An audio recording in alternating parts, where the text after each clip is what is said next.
Estamos começando mais um Antenados na Geral para todo o Brasil. E você pode assistir a Boas Novas no mundo inteiro pelo www.boasnovas.tv. Então, se você tem um amigo, um familiar que mora no exterior ou em algum lugar que não chega a Boas Novas, pega a internet, manda um e-mail para ele agora, um tweet aí, bota no seu Facebook.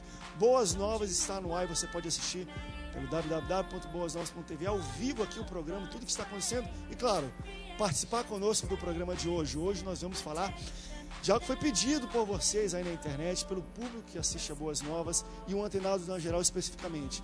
Foi sobre família e ministério. E isso aí tem tantas perguntas, tantos lados que a gente pode abordar disso, como uma igreja que começa com uma família. E na verdade hoje no Brasil, pelo menos, né, e nas igrejas mais históricas, 90% das igrejas começaram assim. Pastor, o pai da família recebeu um chamado, a mulher canta, o filho toca, a outra filha tira oferta, e aí começa uma igreja, e depois cresce. E a gente vai falar todos os aspectos disso. Existe chamado específico para uma família? Então eu chamo, olha, eu quero aquela família, vai ser uma família sacerdotal, o pai, o filho, as filhas, todos vão trabalhar na obra. Não é bem por aí. Vai primeiro com o pai, que é o pai de família, e depois o filho vai criando gosto um pouco pela coisa, e depois Deus chama ele especificamente. A gente vai dar aqui vários exemplos reais, vários exemplos da Bíblia, e vamos ver todos os aspectos envolvidos sobre o ministério em família ou ministério familiar. E para falar um pouco sobre isso, recebo ele que é pastor, líder do Ministério Famílias Restauradas, pastor Márcio Fiorini. Pastor Márcio, bem-vindo ao Antenados na Geral, mais uma vez. Obrigado, André, por estar aqui novamente, é um prazer enorme estar aqui. Vamos falar sobre família, que é um tema que eu amo muito abordar, né? E hoje ao lado da minha esposa. Estamos em família já, né? A gente restringiu agora, falou, não, vamos fazer um negócio assim pra gente bater um papo legal mesmo também. E recebo aqui do outro lado a esposa do pastor Márcio Fiorini, todos vocês também conhecem ela, que é a pastora e cantora Jossana Gleice. Jossana, bem-vinda ao Antenados na Geral. Prazer todo meu de estar aqui, primeira vez, né? E é muito bom estar aqui. Já participei de, acho que quase todos os programas aqui da Boas Novas, e é um prazer estar aqui com você hoje. Também acompanhado hoje, né, Jossana? Sejam bem-vindos aqui no Antenados na Geral. Acompanhado do meu marido. E vai ser bom, acho. A gente está em família aqui. Eu, querendo ou não, a gente vai falar sobre ministério e família. E eu também vou trazer um pouco da uma carga que eu tenho de família, ministério de pastores que tem na minha família. Acho que vai ser uma coisa que vai elucidar muito o pessoal que está assistindo. Isso foi um tema pedido pelo pessoal na internet. Foi um tema, algumas perguntas que eu vou puxar aqui. Será em cima do que o pessoal fez na internet.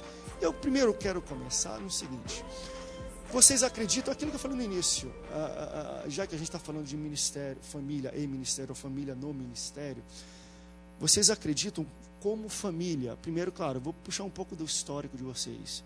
Pastor Márcio e Jossana, vocês entraram no ministério, começou a cantar a igreja, ou você se tornou um pastor, decorrente de ter uma família no ministério, ou não?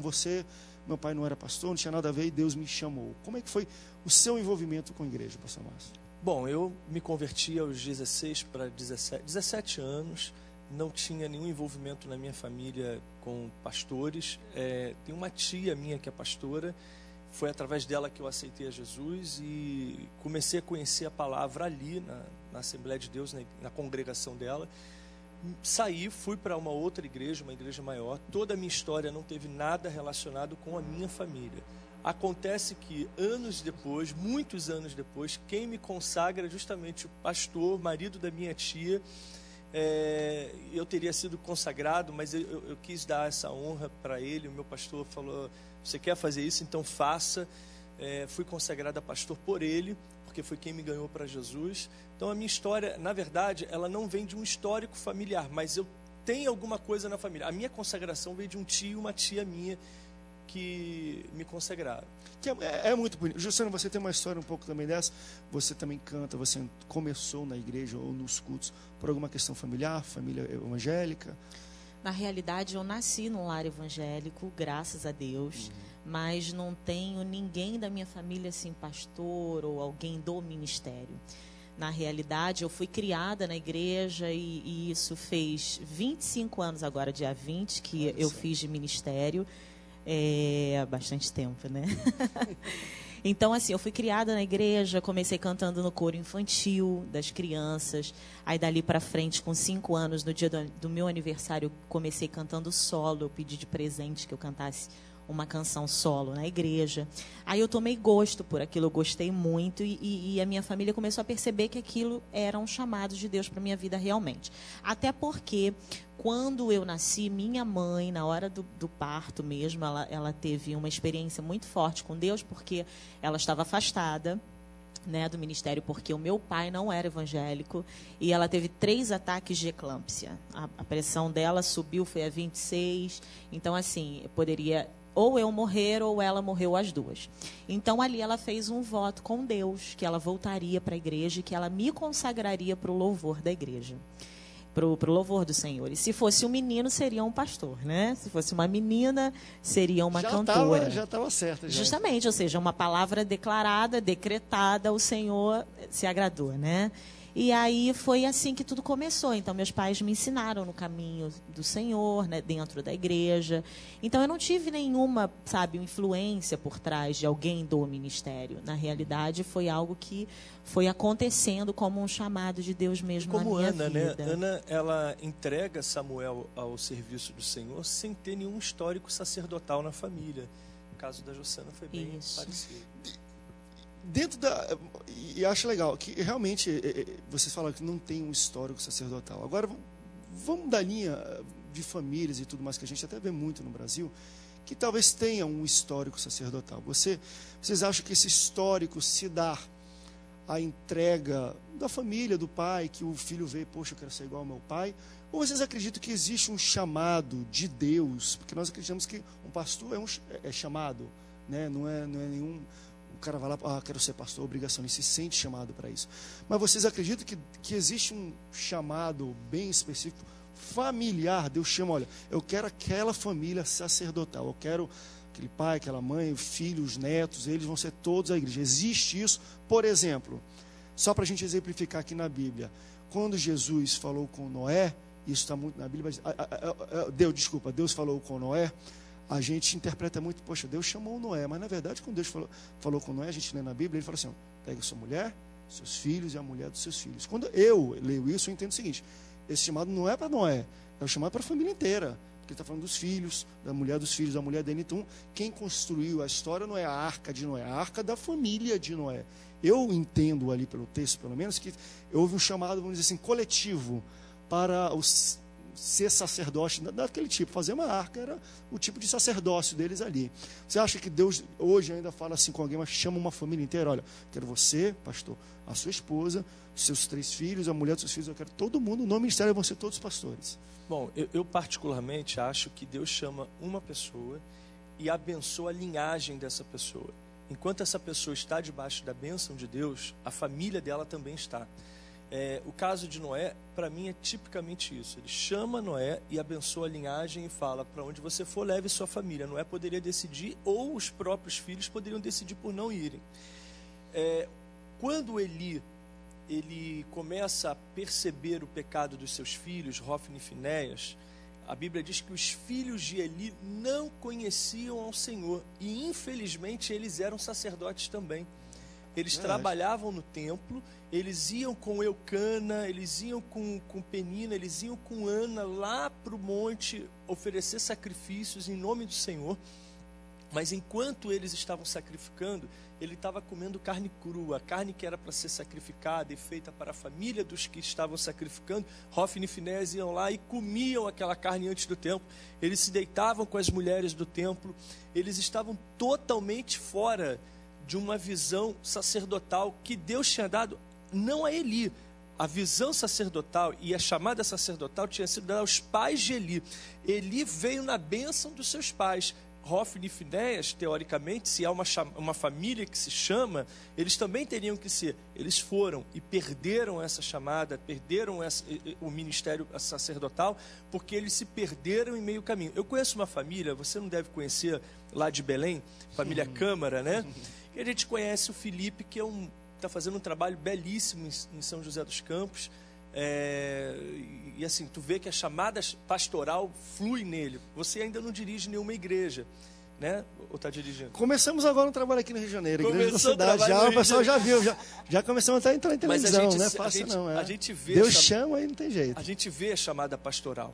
Agora, eu conheço pais de rapazes que não querem, são pastores, que não querem saber da igreja, não querem saber da chamada. Então, ele não chama uma família, ele abençoa a linhagem e deixa bem aberto para o pai instruir o filho. Qual foi o problema de Eli? Ele não consertou os filhos e perdeu tudo que Deus tinha dado.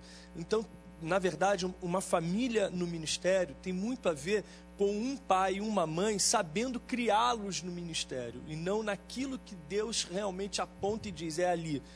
Porque Deus apontou para a família de Eli e não aconteceu. E, na verdade, o que a gente está falando também, Jussano, um pouco é isso. Filho de peixe, peixinho não é. Não é peixinho. E às vezes até pode ser perigoso. E vemos alguns casos de vez em quando, né? De forçar a barra um pouco. Poxa, eu sou pastor, meu filho, você tem que ser pastor também. Isso pode, como talvez com Elise, isso pode trazer muito problema para a igreja, para a família desse pastor. É porque nem sempre existe uma vocação por trás, né? O chamado tem uma vocação também. A pessoa tem que querer aquilo, ela tem que amar, né? Ela tem que estar, sabe, habituada àquilo ali. E se isso não acontecer, eu acho que fica uma coisa realmente forçada, né? Porque o meu pai eu tenho que ser. Na realidade, eu não acredito nisso. Não acredito mesmo. Vamos para rápido break. Eu tenho uma história pessoal para falar com vocês. O pastor Samuel, meu pai vai me matar.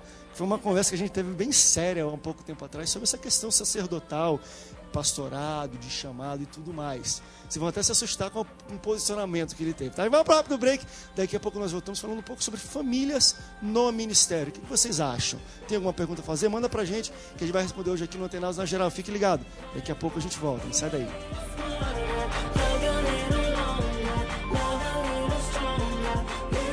Sábado, 28 de janeiro, no Clube dos Aliados em Campo Grande, Aline Barros e banda ao vivo. Ingressos antecipados já à venda. Informações 3565-5693 ou salmos139produções.com.br. Aline Barros ao vivo. Sábado 28 de janeiro, às 7 da noite, no Clube dos Aliados. Apoio TV Boas Novas. Sem lançar mão das promessas de Deus, o livro Um Grito por Liberdade Financeira, escrito pelos pastores Jonatas e Ana Lúcia Câmara, nos ensina que podemos ser bem-sucedidos, tendo uma vida próspera e de bem com Deus. Olá, meu irmão, minha irmã, meu amigo e minha amiga. Quero apresentar a você o mais novo lançamento da Boas Novas e da Assembleia de Deus, que é escrito por mim e pela minha esposa Ana Lúcia, Um Grito por Liberdade Financeira. É tudo o que Deus pensa e que a palavra de Deus orienta para a pessoa ser bem-sucedida na vida material e na vida financeira. Isso aqui não são palavras de homens, é a palavra de Deus. Eu quero recomendar a você a adquirir e a presentear esse livro a alguém que você deseja sucesso e que seja feliz. Um Grito por Liberdade Financeira. Adquira já o seu nas lojas e principais livrarias. Perante o teu altar. As vozes que conquistaram o Brasil agora em espanhol. Perante o teu altar. Em espanhol. Já à venda na CPAD, Central de Semeadores, e Disco Laser Gospel. Ministério de Louvor Boas Novas. Mais um CD que vai mudar a sua vida.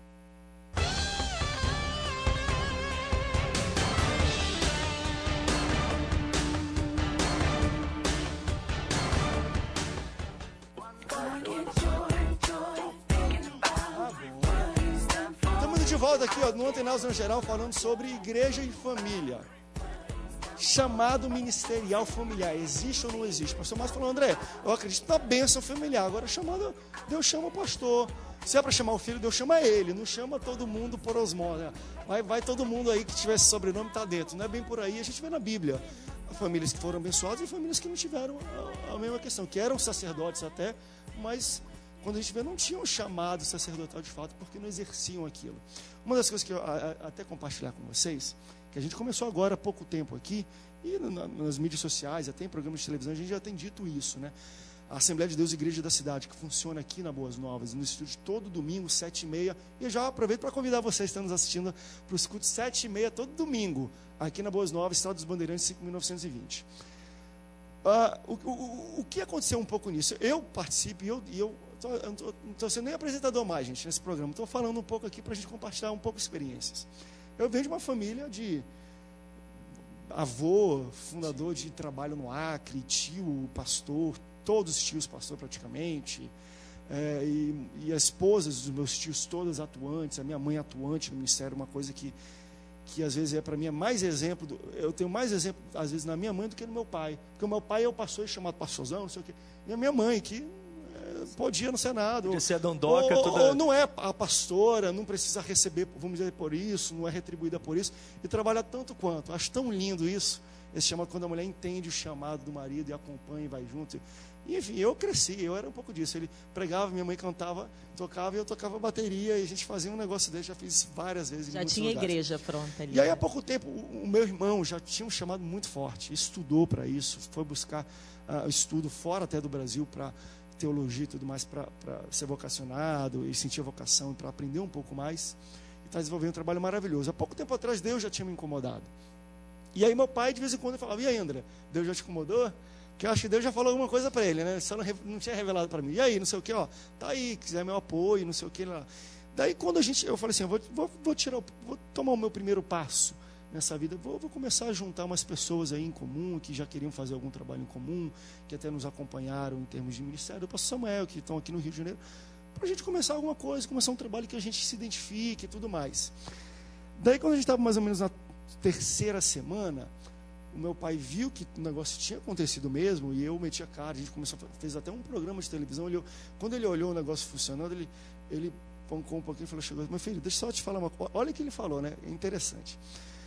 Eu quero conversar com você porque eu não quero que você se sinta forçado a isso, porque o seu irmão é pastor, toda a sua família ou seja um pastor, até porque você dirige televisão, você tem um jeito diferente, eu te amo por isso, sempre te respeitei por isso. E foi até engraçado que ele falou: então o que eu quero fazer agora? Até para não parecer que é uma coisa forçada por ser filho de pastor e tudo, eu quero te desencorajar a isso. Eu quero te desencorajar ao que tu está fazendo, para eu não ter nenhum tipo de influência porque eu sou pastor, teu irmão pastor, você tem que ser pastor. Por que eu quero te encorajar? Porque se você continuar sendo isso, ou pastor, e quiser procurar vida ministerial e pastoral, seja porque Deus te chamou, não é porque eu te chamei nem teu irmão. Então eu estou aqui, ele falou isso para mim, estou aqui para só te desencorajar. Falei: Senhor, isso é a voz de Deus? Eu até brinquei com ele. Mas hoje eu paro para olhar e vejo um pouco isso, eu falo: gente, que legal, isso é bom, porque não é uma forçação. No futuro eu não vou falar assim: olha, meu pai me forçou a isso. Como até muitas pessoas podem até imaginar: André está aí, ou o Felipe, ou outros filhos de pastores estão aí, porque o pai é pastor e forçou ele a isso. E não é. Eu acho que é muito natural. Embora filho de peixe, pastor Márcio, não sei se você concorda comigo, peixinho não seja, mas a tendência de um filho de pastor ser pastor é enorme. Mas tem vários motivos, né? Tá ligado. Tem vários motivos. Na verdade, eu vejo que o pastor, ele trabalha muito tempo numa igreja para levantar o trabalho, para começar aquela obra, e ele fica preocupado com a sequência da família, no seu sustento, como os seus filhos vão se manter depois disso. E acontece, hoje não tanto quanto antigamente, mas a visão ainda continua, acontece de muitas famílias ficarem totalmente largadas após a morte ou o jubilamento do pai. E o pai, que foi pastor 30, 40, 20 anos numa igreja, levantou a igreja, ele hoje tem a esposa passando fome, os filhos com dificuldades, porque não tem uma sequência na família, no ministério. E aí levantam-se, né, aqueles que dizem que não, eu estou aqui há 30, 40 anos, eu que tenho que assumir, e o filho tem chamada, mas não permitem. Então, na verdade, é complexo. Eu acho que tem que ser uma coisa natural, sabe, André? No natural das coisas, quem deveria ser aquele que daria sequência ao trabalho de seu pai? O Felipe, porque começou antes. Mas se no natural de tudo for você, não existe uma imposição nisso tudo, sabe, André? A gente tem que tomar cuidado, porque quem direciona é o Senhor. Quem dá a chamada, quem diz o que vai acontecer é Deus, no tempo dele, no lugar que ele quiser e onde ou quando ele quiser. O pastor, quando ele se preocupa com a igreja, ele se preocupa, enquanto pastor, com o andamento do seu ministério, Depois que ele vai vendo que ele está perdendo as forças, ele começa a se preocupar com a sua família e colocar o seu filho no lugar para não perder a dinastia. Deus não trabalha com dinastia. Deus não trabalha com esse tipo de visão. Deus, ele trabalha com a visão de quem está de pé vai estar à frente. Hófni e Finéias estiveram caídos, eles podiam ser a sequência dessa dinastia, sabe? Pai, avô, pai e filhos. E eles chegaram a assumir e perderam tudo que assumiram e destruíram com toda a casa do seu pai por causa disso. Então a gente tem que tomar muito cuidado. E acho que é mais do que isso, uma coisa que hoje é muito notória, talvez, entre famílias, de pai para filho, que eu queria ouvir um pouco sobre o que a Jossana tem a dizer isso, até as esposas de pastores. Eu, por vir de uma família, talvez vim dessa cultura de a esposa do pastor está do lado do pastor, ela é envolvida com o trabalho, ela tem pastoreio de fato, embora não seja chamada, ela tem um pastoreio e uma autoridade sobre também as mulheres e o trabalho, é respeitada por isso. Eu já vi também em outros casos esposas de pastores que não se envolvem. Respeito, porque eu acho o seguinte: Deus chamou o pastor, amém. Eu não sou também daquele, mulher de pastor é pastora, eu não acredito nisso não. Mulher pastor, tem que trabalhar do lado dele para ser pastora, mesmo não sendo chamado. Você acha que é algo que não é natural a esposa de um pastor não ser envolvida no trabalho, ser apenas uma crente que vai no domingo, mas não faz reunião de mulheres, não busca colaborar com o marido? Isso existe? Tem alguma coisa de errado nisso? Porque talvez não errado, mas não é natural. O natural seria a esposa de pastor estar com o pastor. Você acredita um pouco nisso? Depende muito. Se essa esposa, ela trabalha, se ela tem uma vida secular, se ela é uma advogada e ela tem uma vida muito agitada, como o marido tem uma vida muito agitada na igreja, eu entendo perfeitamente isso. Ela só pode estar no domingo ou nos cultos à noite. Agora, quando ela é uma dona de casa, que ela só cuida do seu lar e dos seus filhos, eu acho que ela pode parar um pouco e atentar para o ministério, porque o ministério não é só o ministério do marido, é uma só carne. Ela pode não ser pastora, mas ela pode ajudar no ministério, entende? De alguma forma. Tem mulheres que amam ficar na cantina da igreja. Tem mulheres que amam ficar no ministério das crianças. Tem outras que já gostam de liderar as mulheres mesmo, de estar ali na frente, regendo o grupo das mulheres e fazendo culto para as mulheres. Então, eu acho que depende muito do ponto de vista. Né? E uma coisa, mas se você pode participar, eu acho que deve participar. E uma coisa que eu acho legal, até por vocês estarem aqui e foram convidados até por causa disso, e talvez o pessoal que está no ar não saiba disso, mas todas as vezes que o pastor Márcio veio participar, justamente vocês viram que no começo falou assim, poxa, a primeira vez que eu vim no Antenados. Todas as vezes que o pastor Márcio veio participar, ela estava ali sentada ali atrás dos bastidores. Sim. E toda vez que a Jossana vinha cantar aqui nos programas, o pastor Márcio vinha junto. Eu olhava e falava, cara, gente, que bacana. Eles estão juntos em tudo. E eu acho que o ministério até de vocês se entrelaça um pouquinho, como cantora e levita, vamos dizer, de Deus, adoradora, e como pastor.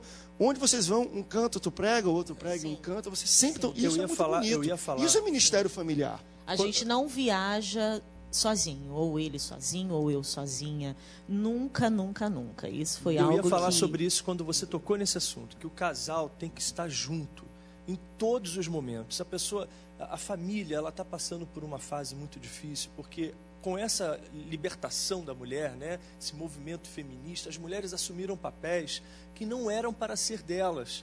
Então, as crianças hoje são cuidadas por babás, são cuidadas por creches, empregadas, com tio, vó, e a mãe não traz a identidade dela, da família, do marido, para a criança, porque ela não cuida mais, ela está trabalhando. Eu não estou com isso sendo um machista contra o movimento feminista. Eu acho que a gente tem que ter um cuidado de que a mulher tem que estar também ao lado do marido, ela foi feita para isso. Eva, ela foi criada para estar ao lado de Adão. Nós somos uma só carne. Eu e Jossana, a gente tem essa característica de estar sempre juntos. A gente vai aonde for junto. É claro que quando ela vai ao salão, eu prefiro que ela vá sem mim, porque ela demora um bocado. Somos dois. Mas, André, o que acontece? Muitos casamentos, muitos pastores caíram pela ausência da mulher. Gabinete pastoral com outra mulher, o pastor não pode fazer. A mulher tem que estar do lado, a mulher que tem que estar ministrando, aconselhando a outra mulher. Então, por isso que nós criamos o Ministério Famílias Restauradas. Nós vivemos uma situação em nosso casamento que nosso casamento foi por água abaixo. Quando nós permitimos que terceiros entrassem no nosso casamento, mesmo estando juntos, a brecha foi dada e nesse momento nosso casamento se destruiu. Quando ele foi restaurado, nós fomos tratados, nós fomos cuidados, nós fomos discipulados, fizemos casados para sempre, fizemos de tudo para estar como estamos hoje, unidos. O que nós fazemos hoje? Tem mulher de pastor que às vezes ela não tem nenhum ministério na igreja, mas o maior ministério da mulher de um pastor é cuidar dele como marido.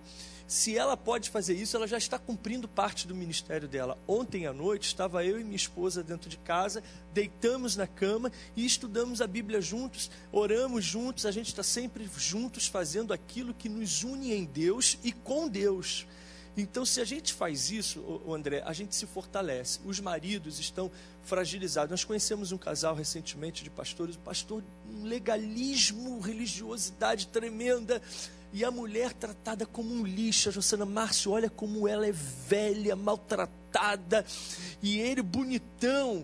Por quê? A mulher não pode cuidar do cabelo, a mulher não pode cuidar da pele, a mulher não pode botar um adereço no corpo, e ele bota o prendedor da gravata, põe a gravata, tá bonitão com os melhores... Unha feita, esmalte, o prendedor... sapato Só brilhante. para vocês entenderem uma coisa, o prendedor de gravata também é uma joia, pode ser de ouro, de prata, pode ter brilhante. Então, a mulher maltratada, velha, né, Jossana? Tadinha, ela cheia de rugas e ele perfeito, como se tivesse novo, feito um... Aí, o camarada desse, e eu vou ser muito sincero para você, eu quando chego em casa, quando eu estou com a minha mulher, eu quero ver minha mulher sempre bonita. Vem uma mulher linda, entra no gabinete dele, seduz ele não tem isso em casa, e ele promove esse tipo de situação dentro de casa, porque a mulher tem que ser sem vaidade, a mulher não pode ser... Então, eu e minha mulher, nós somos muito unidos em tudo. Isso é fechar brecha também, né? Tapar as brechas, né? Ter a família no ministério é ter a família fazendo aquilo que Deus quer para a família. O que Deus quer? Cuide bem de seus filhos, cuide bem da sua casa, cuide bem da sua esposa, a esposa cuida bem do seu marido, que eles se relacionem em amor e que isso reflita na igreja. Muitas vezes a gente vê uma igreja cheia de doenças porque o que está sendo ministrado lá no altar é aquilo que eles estão vivendo dentro de casa. Pornografia, eles estão vivendo dentro de casa, uma influência diabólica e forte de Jezabel, que é um espírito que em Apocalipse fala muito bem, é um principado. Muitas casas estão sendo assoladas pelo espírito de Jezabel. Aí eles entram na igreja, sobem nos púlpitos e quando ministram, não ministram o Espírito Santo, ministram a bênção de Jezabel para o povo. Então a família ela precisa ter como base esse respeito, essa comunhão que não está tendo hoje. A gente vai para um rápido break, daqui a pouco nós voltamos falando um pouco mais, dando exemplos, conversando no nosso dia a dia sobre família no ministério, família e ministério. Você pode continuar participando, fica até lá na geral, daqui a pouco nós voltamos, não sai daí.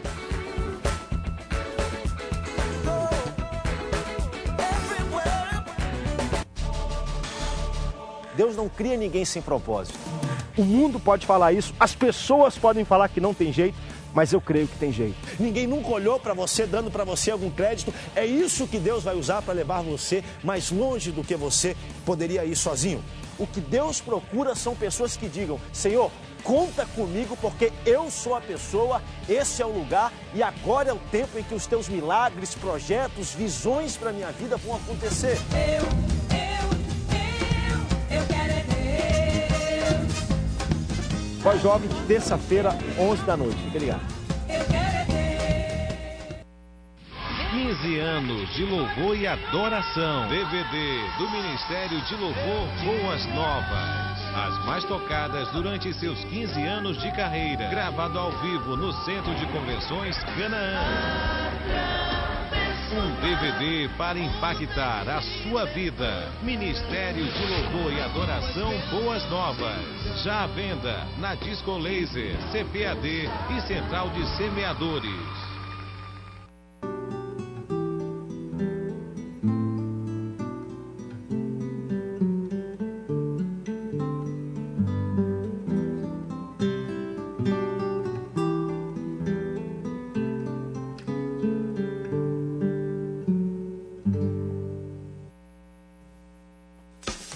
Diariamente aqui na Rede Boas Novas, falando ao coração. O programa nosso de cada dia. Quero agradecer a você pela sintonia. Ao vivo das 7 às 8 da manhã, com os quadros Campanha dos Salmos, Crônicas para Rir ou para Chorar, Ministração da Palavra de Deus e Altar da Intercessão. Apresentação, Pastor Gentil R. Oliveira, falando ao coração. A sua companhia diária de todas as manhãs.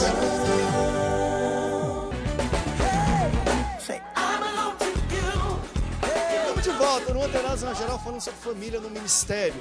Você pode continuar participando, mandando sua pergunta aqui pra gente. E algum exemplo, se você é filho de pastor, você é pastor, seu pai foi pastor, mande aí também um e-mail pra gente, falando um pouco da sua história. Queremos conhecer pessoas que têm ministério no Brasil. Então, estamos falando um pouco sobre isso aqui. E eu queria trazer nesse bloco aqui algo que eu sofri durante muito tempo. E de certo modo, não vou dizer fui bode expiatório, mas eu sempre tive as minhas desculpas para isso. Por muito tempo foi dito que filho de pastor é problemático. Filho de pastor não é crente, o pessoal até fala, filho de pastor não é crente, filho de pastor não é salvo, né? Porque todo filho de pastor já deu uma dor de cabeça. Mas durante um tempo eu tinha para mim que assim, poxa, é porque o filho de pastor é mais atacado pelo diabo. Porque o diabo quer destruir o ministério do pastor e não consegue, acha brecha, vai no filho, porque se atingir o filho, atinge o pai. Depois de um tempo também eu fui crescer e falei, isso também é conversa fiada. Do mesmo jeito que Deus quer me derrubar, eu que sou filho de pastor, quero filho do presbítero, filho do membro, todo mundo. Só que o filho de pastor, se ele errar, ele é bem visado e todo mundo fala. Mas você acha isso? De onde é que veio essa coisa de filho de pastor não é crente, filho do pastor é problemático? Vocês acreditam que existe assim uma investida do diabo a mais na família do pastor, que não tem no resto da igreja? Eu acredito que a intenção do diabo, quando ele não tem brecha no chefe da família, no pastor, ele vai tentar derrubar ou fazer desarticular a estrutura espiritual, emocional da família do pastor, em quem ele vê que é mais fraco. A criança, ela tem muitas influências. Eu estava vendo agora, esses dias, um vídeo de um psicólogo e um psicanalista fantástico falando que é como se fosse um piolho emocional, né? Que você traz informações de fora. Nem sempre o que você vê em casa você copia e você quer reproduzir. Você pode ter sido um filho aloprado sem ter sido influenciado pelo seu pai. Você copia isso lá de fora, é um piolho que vem de fora. Agora, o que precisa acontecer? Você precisa tratar isso. Só que o pastor nunca tem tempo para tratar esse piolho, passar lá aquele pente fino, tirar a lêndia. Não tem tempo. O filho sente falta. Assim como os filhos de pastor, os filhos sentem falta. E aquela tendência natural ao homossexualismo feminino pela ausência da mãe, e o menino pela ausência do pai, vai para o homossexualismo. O filho de pastor, ele quer extravasar a energia que o pai não gasta com ele de alguma outra maneira. Na escola, André, eu fui professor de crianças na escola. Meu irmão, tu vê cada coisa. Aí você procura depois conhecer os pais. Você está lembrando da tua escola agora, né? Eu dei dor de cabeça, rapaz. Eu já dei dor de cabeça. Aí você vai procurar conhecer a família, os pais, são crentes, e você vê que o garoto não tem nada de crente, porque na verdade ele está em formação, ele está naquela agitação, ele está na fase de descobrimento que ele precisa ter o pai ao lado. E o pai está onde? Está na consagração, está orando, está dando gabinete e não está fazendo o dever de casa. O dever de casa na família é importantíssimo. Existe um curso chamado Pais e Filhos, do MMI, que nós fizemos também, aprendemos muito com isso. O filho, até para apanhar, ele precisa entender, porque olha só, eu vou te bater, mas eu estou te batendo porque você fez isso. Então as crianças, elas estão sem referência dentro de casa. E aí acha, porque é filho do pastor. A criança está lá assistindo o culto com 5, 6 anos, não está entendendo nada. Eu conheço pastor que fala assim, esse meu filho vai ser o que vai levar o legado da família, porque ele leva o garoto com 4, 5 anos de idade de terno e gravata para a igreja. Então ele é crente e futuro pastor porque ele gosta de botar o terno e gravata, ele gosta de qualquer coisa. Se você botasse uma bermuda naquela criança, ela iria para a igreja e ia se sentir também igual o terno e gravata. Então, na verdade, a criança, ela é moldada ao que o pai e a mãe vai levá-lo a crer, vai levá-lo a fazer. Eu não vejo que todo filho de pastor seja problema. Ele tem um ataque e o pai tem que estar preparado para isso. Ele tem que, vou entrar no ministério pastoral, sou pastor hoje, então daqui para frente cuide mais da sua família. Uma coisa que eu acho interessante, saindo um pouco de vida de pastor, Porque às vezes um filho de pastor, quando não quer ser pastor, não quer ter nada a ver, as pessoas às vezes até entendem. Quando ele já tá bom, não quer acompanhar a vida da pessoa. Agora, um caso bem recente de um amigo que eu tive, e eu estava conversando com ele, é o seguinte: família missionária. Aí o problema acho que é um pouco mais complicado. Nós tivemos vários casos de famílias missionárias que teve criança, 13, não criança, já adolescente, 13, 14, 15 anos, vão para a África ser missionário. Se o filho e a família não comprar a ideia, vocês acreditam que, por exemplo, 15, 16 ou 17, ou até 20 anos, mas ainda está morando sob a tutela e não tem vida própria ainda, financeira, depende do pai. O pai fala assim, não, Deus me chamou e eu vou ser missionário na África. Você acredita que quando Deus faz isso, ele fala também com os filhos, porque a gente conheceu um caso de um pai e mãe que se sentiram chamados. Foi uma complicação para a família, porque os filhos não se adaptaram, porque tinham amigos e estavam numa idade muito complicada, 13, 14, 15 anos, e não deu certo lá, que eles não queriam. Porque uma família missionária, todo mundo tem que ser missionário. Eu não conheço uma família, vamos lá todo mundo para a África, quando o filho vai para a África e ele não é missionário. Ou a mulher compra a vida do pai e a briga de missionário do pai, ou dá tudo errado. Vocês acreditam que isso é até um caso do pai falar assim, não, então não é o momento de eu ir para a África agora. Vou esperar meu filho crescer, ele se estabilizar e daí que eu vou. Vocês acreditam que o pastor ou o chamado do pai pode esperar um pouco também? O pai tem que ter um pouco de paciência para poder desenvolver isso entre família, para não dar problema dentro da família? Eu acho o seguinte, o apóstolo Paulo diz que o casado cuida das coisas da família, das coisas materiais, das coisas carnais, e o solteiro cuida das coisas de Deus. Então, acho que se você pensa e tem o desejo de ser missionário, tem que pensar muito antes de casar. Primeiro, se você vai casar. Existe o momento certo para isso. Na verdade, a questão não é se você vai depois para a obra missionária. A questão é se você vai casar agora. Porque eu queria muito ser missionário. Conheci a Jossana, eu queria ir para o IBAD e depois viajar pelo mundo, fazer missões, era o meu sonho. Quando eu conheci a Jossana, o sonho morreu. E isso é natural. Dá aquela frustraçãozinha no início, e depois eu comecei a entender na Bíblia que é de Deus que você passe a cuidar da sua família. Imagina, a minha mulher não tem chamado, eu não estou falando só dos filhos, falo da esposa. Exato. A esposa não tem. Então você não é missionário. Porque se a sua mulher não é, você também não pode ser. Porque se você for, você vai deixar sua mulher em casa. E vai chegar um outro missionário na tua cama. E vai fazer missões no teu lugar. Mas é mesmo. Tá entendendo, meu irmão? Então, ou você é missionário com a sua família, ou você não pode ser missionário. Porque se você for fazer missão sem o seu filho, você vai perder seu filho. Se você for sem a sua mulher, você perde a sua mulher. A questão não é, agora que eu casei, então eu vou esperar e vou deixar o sonho de missões lá para frente. Nunca vai acontecer. Nunca vai acontecer esse sonho. Você tem que, eu sou missionário, então eu não vou casar agora, eu caso depois. Entendeu? Eu acho assim, essa é a minha visão. Ou então, se ele casar com uma outra missionária. Foi o meu caso, deu certo, mas assim, não foi a missão que eu queria fazer. Eu queria ir lá para a África, queria ir para a Índia. Eu e Jossana viajamos já o Brasil todo, já fomos para o exterior, a gente pregando o evangelho juntos. Mas a gente nunca se colocou numa base missionária fixo em outro local. Era o meu sonho.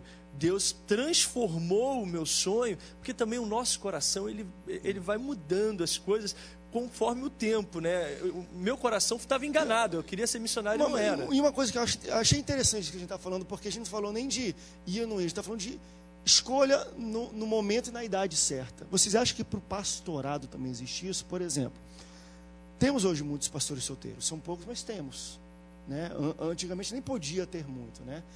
Vocês acham que a escolha do pastorado vem depois do casamento ou vem antes? Porque eu entendo que depois também que o cara é pastor, na hora de escolher uma esposa, quem escolhe não é só ele, é a igreja dele. Isso a gente pensa que não, mas isso acontece e demais. O cara, quando é pastor de uma igreja que já tem um rebanho, que é uma coisa, quando ele vai escolher uma esposa, não é uma escolha própria dele. Porque se as irmãs, se o pessoal não gostar, pastor, não, porque não é mulher de Deus e o pessoal aqui não vai gostar dela. Você casou recentemente, né? Eu casei recentemente. Idade? Eu casei com 26 anos. 26. A minha esposa tinha 21. Passou dos 20, já começaram, você está ficando velho. Mas entendeu essa questão de existe um momento certo para pastorear e para casar também. Claro que não pode virar uma regra isso, algumas igrejas viram, não, você só pode pastorear depois de casado. Mas existe um pensamento por trás disso. Já vi problemas de igreja, de escolhas, e temos hoje até amigos em comum que já pastorearam até jovens e tudo mais, que não conseguem casar, porque escolhe uma pessoa e a igreja vai lá e começa a namorar, vamos dizer assim. Primeiro que pastor não pode namorar, já dá isso. Que isso, meu pastor vai namorar? Casa logo. Mas quando escolhe alguém, está vendo que está, né, de paquera com alguém, a igreja quer influenciar a cabeça do pastor. Vocês acham que também existe um momento certo para isso? André, eu sou, não é que eu seja radical, é porque a experiência que a gente já tem não, exatamente, na por causa vida, de experiência. Né? A gente tem pastores que eu conheço que caíram com as suas namoradas e acabaram, vou casar com ela, e não casou, e casou com outra, eles se confidenciam. A gente não está aqui julgando o ato deles terem caído, mas é que não é compatível. O fato de alguém, e a Assembleia de Deus, ela sempre fez assim, você não é casado, então você não pode ser consagrado. Isso não é religião, isso não é porque está na Bíblia, é por conta de uma incompatibilidade, sabe, André? Você chegar a ser, o pastor, ele precisa ter uma mulher, porque senão ele vai se envolver com as suas ovelhas, o homem precisa liberar o que tem dentro dele em algum momento, e se ele não tem uma mulher, ele vai liberar com outra mulher. E as mulheres, elas têm o pastor como um ícone, um símbolo, e às vezes sexual, infelizmente. Às vezes não é só o símbolo espiritual, é o símbolo sexual. E aí você é um cara bonito, charmoso ou não importa, porque tem mulher feia também que gosta de pastor feio, mas vai dar em cima de você e você está fragilizado. Você com a sua mulher, você está fortalecido.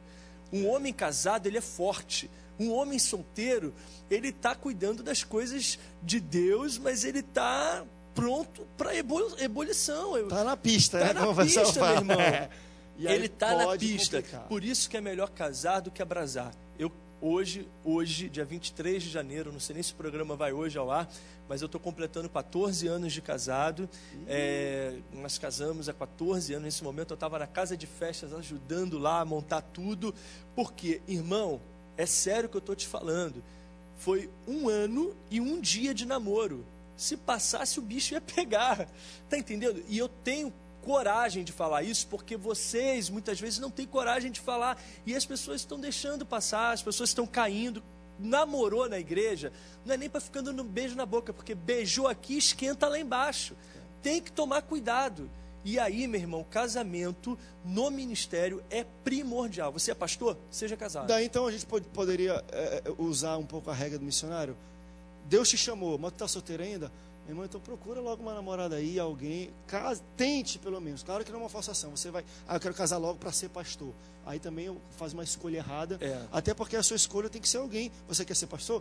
Você tem que chegar com a pessoa, olha, você, preto no branco, eu vou ser pastor, eu vou precisar de alguém que me acompanhe. Tem que ser um pouco assim também com a esposa. Se você tem um chamado tem agora... Tem que conversar tudo. Tudo tem que ser conversar, tudo senão não vai ter... conversado. Aí a esposa tem que fazer parte também disso. Né? Assim como a gente falou de um missionário. A mulher tem que ser missionária para ser missionário. Para ser pastor, a mulher tem que ser uma pastora?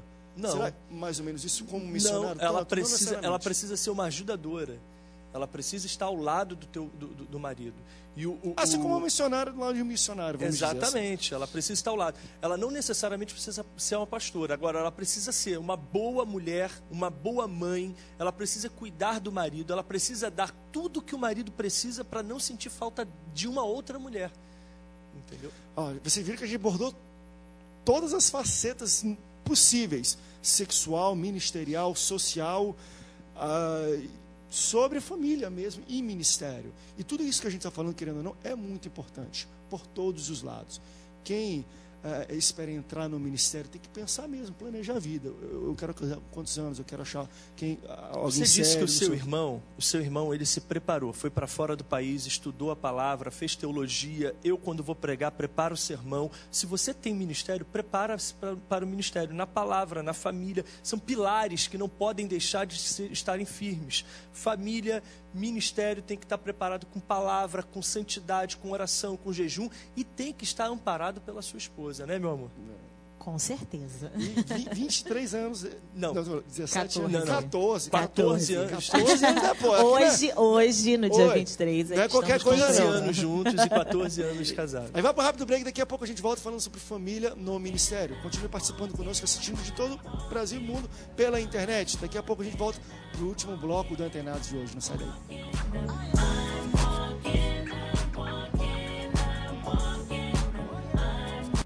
Você acha que sabe tudo sobre a Bíblia? Que tal por esse conhecimento em prática contra pessoas de todo o Brasil? Desafio da Bíblia, o maior concurso de conhecimentos bíblicos que você já viu. É só enviar um SMS com a palavra desafio para o número 50006 e pronto. Você receberá perguntas diárias e é só responder certo para acumular pontos. Cada mês um novo desafio. Os primeiros colocados ganharão um MP3 player, tablets, celulares, wallpapers e muito mais. Envie desafio para 50006 e mostre que ninguém conhece a Bíblia mais que você. Desafio da Bíblia. A chance de ganhar está na sua mão. Para mais informações, acesse desafiodabiblia.com.br.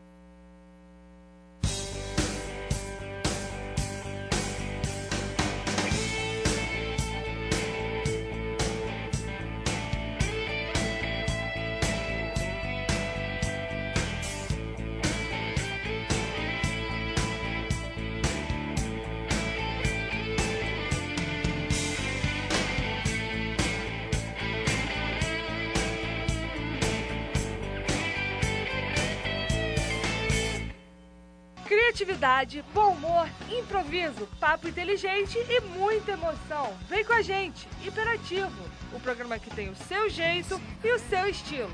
Todos os sábados às 15 horas, fique ligado aqui na Boas Novas.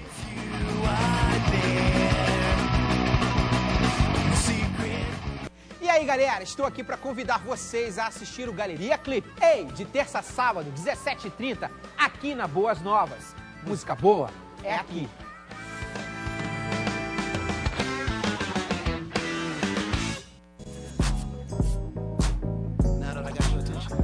Vamos de volta ao Antenados na geral, continuando falando sobre família no ministério. O que você acha? É legal? Tem que ter ou não? Tem que saber separar bem. Igreja é uma coisa, família é outra. Não vamos criar nepotismo, nem dinastias. Existem vantagens e desvantagens. Vamos começar a falar um pouco dessas. Vocês veem que existe mais vantagem ou desvantagem de ter uma família mesmo. Filhos, às vezes até tio, dentro de um trabalho de uma igreja. Existem mais vantagens ou desvantagens? Ou depende muito, isso vai variar demais. Na verdade, você tem que ter o discernimento para ver o... Você não pode pegar seu filho sabendo que ele está com a namoradinha fazendo tudo de errado e botar ele só porque ele é o único baterista da igreja. E aí ele vai ser a única opção de bateria e vai ser aquele que vai estar desinfluindo o Espírito Santo. Entendeu? Então, na verdade, o filho, a família unida em santidade é o sonho de qualquer pai, de qualquer pastor, é o sonho de Deus.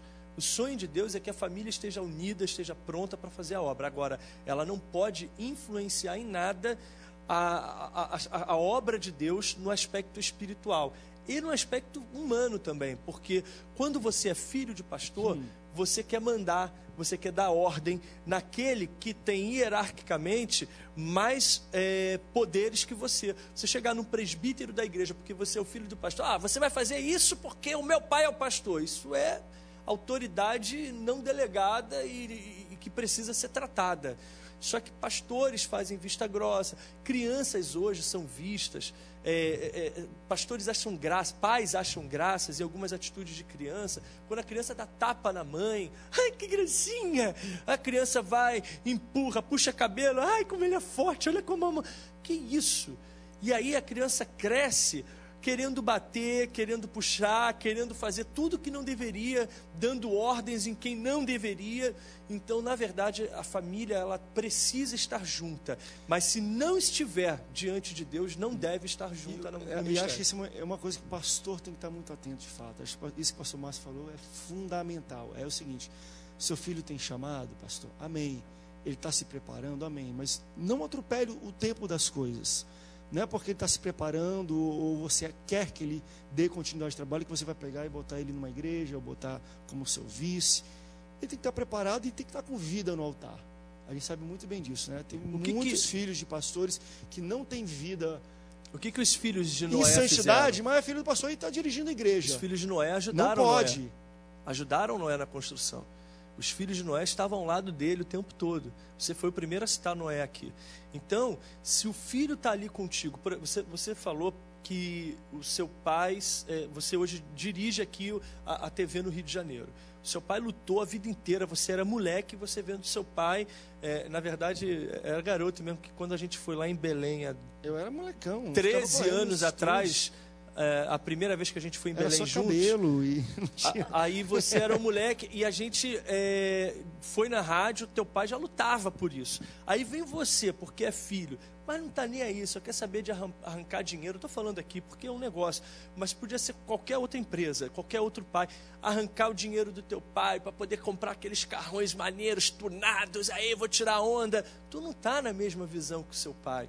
Você não pode, por conta disso, assumir alguma atividade no ministério. Agora, os filhos entraram na arca com Noé e as noras foram juntos, porque eles estavam na mesma visão, eles estavam ajudando lá a trazer os animais, a montar a madeira, a juntar o feno, então construíram betumar tudo. Eles estavam desde o início juntos, lutaram juntos. Meu pai conta que quando ele era criança, ele corria, morando no interior, 6 quilômetros para ir para a escola e voltava correndo 6 quilômetros todo dia. Por isso que a criança no interior costuma estudar pouco, porque cansa.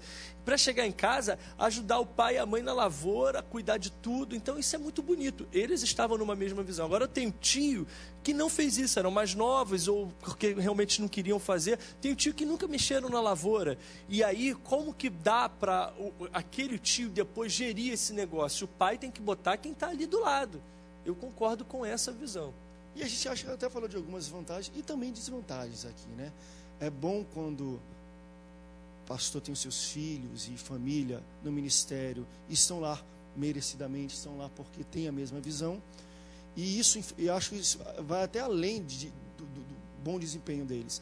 Isso influencia toda a igreja. Fala, poxa, está vendo a família do pastor? Eu quero ter uma família igual a dele. Eu vejo mais por isso, a influência que a família de um pastor e uma família sacerdotal tem na igreja. Do mesmo modo que o pastor pode ser um grande homem de Deus, a esposa um grande homem de Deus, mas se o filho não tem uma vida em santidade, que busca isso, e o pastor, por ser família, ou às vezes até desconhecer também, a gente sabe que tem muito filho que esconde muito aí, né? Mas bota o filho lá, ou tocando, ou numa igreja, do mesmo jeito que naquele primeiro exemplo, a igreja olha e fala, nossa, eu quero ter uma família assim. No segundo exemplo, a igreja olha e conhece, e o filho do irmão fala, olha, pastor, eu vi o filho do pastor ali fazendo isso junto com aquele pessoal. Olha e fala assim, nossa, eu não quero ter família igual desse pastor. Talvez esse deve ser o grande desvantagem também, né? Do mesmo jeito que todo mundo olha para a vida do pastor, olha para o bem e olha para o mal, né? Verdade, porque o que aquela pessoa está fazendo ali na frente, ela está passando para a igreja. Então, se ela está com uma vida que ela não está regrada no Senhor, se ela está em pecado, se ela está fazendo coisas erradas, isso tudo vai influenciar a vida do crente que está ali na igreja escutando. Um pessoal só perguntando na internet, é obrigatório família de pastor trabalhar no ministério? Não. Aí, eu acho que já comecei com esse exemplo que até foi do meu pai. Ele falou assim, olha, eu estou desestimulando. Por quê? Porque a obrigatoriedade, está aí, esse é um grande erro talvez nisso. Né? Obrigatoriedade, eu sou pastor, tu tem que ser pastorzinho, isso é errado. Isso aí vai ser o início de um monte de coisa errada na igreja, e o pessoal vai ver, e se você como pastor principal faz isso, outros pastores que em outras igrejas, congregações suas vão começar a fazer isso, porque já que está o filho para dar continuidade, eu vou botar meu filho aqui, daqui a pouco o campo inteiro está contaminado. Talvez isso seja uma das grandes vantagens. Só tem um minutinho para terminar. Pastor Márcio, se pudesse a gente dar uma palavra para os pastores e famílias sacerdotais, ou que querem buscar isso, o que a gente poderia dizer para aconselhar essas pessoas que estão em casa? Só existe uma maneira da sua família estar no ministério, você estando com a sua família. Pastor, esteja com a sua família, você é o ministério delas. Para a sua família estar no ministério, você precisa cuidar delas, você precisa tratar, cuidar dos problemas do filho, não é chegar em casa depois de cuidar do problema de todo mundo e esquecer de tratar o problema que o seu filho está pedindo para você tratar. Cuide da sua esposa, cuide dos seus filhos, que a sua família não vai te deixar sozinho em nenhum momento. É impossível você colher aquilo que você não plantou. Plante e Deus vai te dar a colheita que você quer. Cuide dos seus filhos hoje, que amanhã eles vão cuidar de você. Assim, meu pai fala, queria 10 filhos, para quando aposentar, ter 10 chequezinhos entrando todo mês aí. O meu avô faz isso com ele e aí por aí vai. Luciana, obrigado pela sua presença aqui. Prazer todo meu. Obrigado pela presença de vocês. Parabéns pelo dia de hoje, tá, gente? Parabéns pra vocês.